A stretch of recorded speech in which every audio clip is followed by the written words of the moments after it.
Bon matin tout le monde, bienvenue à Santé Équilibre, mon nom est Marie, bienvenue à la deuxième semaine de Every Bit Count Challenge.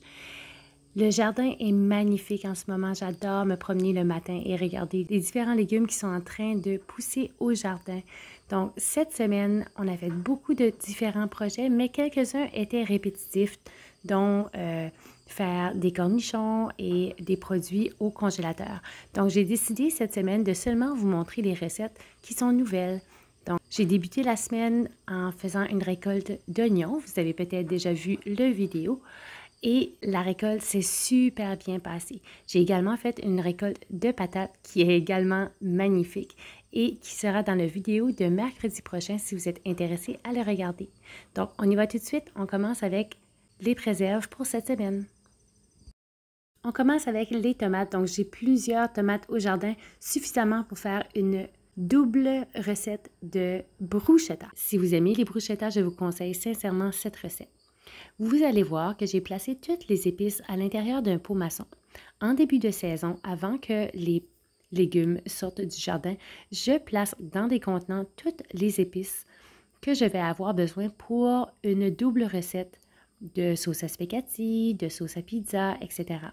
Je fais ceci parce que lorsqu'on fait des conserves, notre cuisine devient souvent un gros dégât et on peut devenir un peu dépassé par la situation.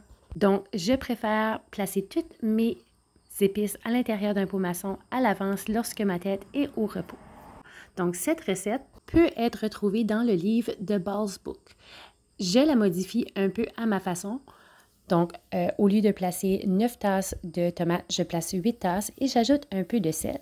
Si vous voulez une recette qui est prouvée scientifiquement, vous prenez la recette qui est indiquée dans le Ball's Book. Je vais quand même placer la recette plus bas, dans la description plus bas, pour que vous puissiez savoir ce que j'ai utilisé à ma façon.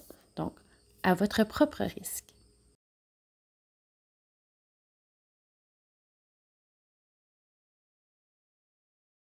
Avec tous les produits qui rentrent en ce moment, mon congélateur est rempli et je dois le vider un peu pour faire de la place.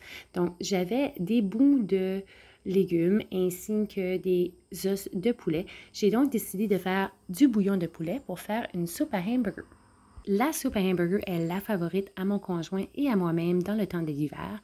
Celle-ci prend quelques minutes, donc ça m'a pris environ 45 minutes à faire la soupe. Les légumes étaient déjà coupés, le hamburger était déjà cuit, donc j'ai ajouté des patates et j'ai fait réchauffer ma soupe. Je n'ai pas fait cuire tous les légumes au complet, je voulais seulement avoir la même température pour les placer en conserve. Lorsque j'ai placé en conserve, le restant, j'ai fait cuire pour notre souper. Si vous décidez de faire de la soupe, tout particulièrement si vous décidez de faire de la soupe avec de la viande, vous devez absolument utiliser l'autoclave, donc la pression, pour placer en conserve parce que votre peau n'aura pas assez d'acidité.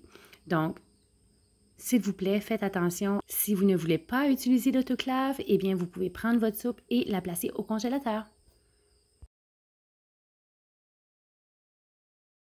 Dernier projet pour cette semaine, ça sera ma super salsa. J'ai encore beaucoup de tomates au jardin et des pots, comme vous voyez ici, j'en ramasse 3 par jour. Donc, j'ai une recette de salsa que j'adore. Elle est un peu épicée, mais un peu sucrée. C'est une recette qui m'a été donnée par une amie qui s'appelle Joanie et je l'ai modifiée un peu, mais je donne le crédit à Joanie. Cette recette est super simple et en plus, vous pouvez utiliser l'eau bouillante pour placer en conserve. J'avais besoin de céleri ainsi que de piment pour faire ma salsa et je dois avouer, il n'y a rien de plus plaisant que d'être en mesure de prendre une marche dans son jardin extérieur et de ramasser ses propres légumes dans son propre magasin extérieur. Donc, c'est un sentiment que je ne pourrai plus jamais oublier. Un sentiment de fierté, mais aussi un sentiment de sécurité. Donc, si vous n'avez pas encore débuté le jardin, allez-y, même si c'est seulement un tout petit jardin. Je vais placer les tomates, les oignons ainsi que le céleri à l'intérieur d'un contenant et placer du sel pour faire reposer un minimum de 2 heures. Après 2 heures, je vais égoutter. Si vous voulez une salsa un peu plus en liquide, vous pouvez garder un peu de liquide à l'intérieur, mais si vous voulez une salsa plus épaisse, je vous conseille d'égoutter le plus possible. Ne jetez pas le liquide qui reste. Vous pouvez le faire congeler au congélateur et à la fin de la saison, lorsque toutes vos recettes seront terminées, vous aurez beaucoup de jus de tomate et vous pourrez vous faire une recette de jus de tomate épicé ou non.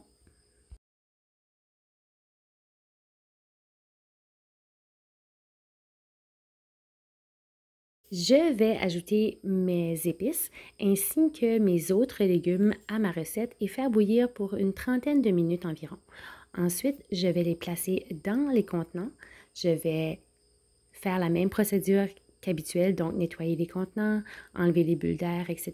Et cette recette va prendre 15 minutes à l'eau bouillante.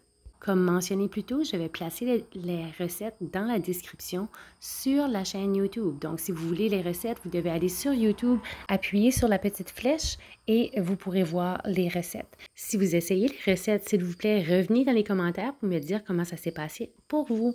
Si vous avez aimé la vidéo, s'il vous plaît, appuyez sur le like, faites-moi un commentaire et on se voit mercredi prochain pour une récolte de patates. Bonne journée!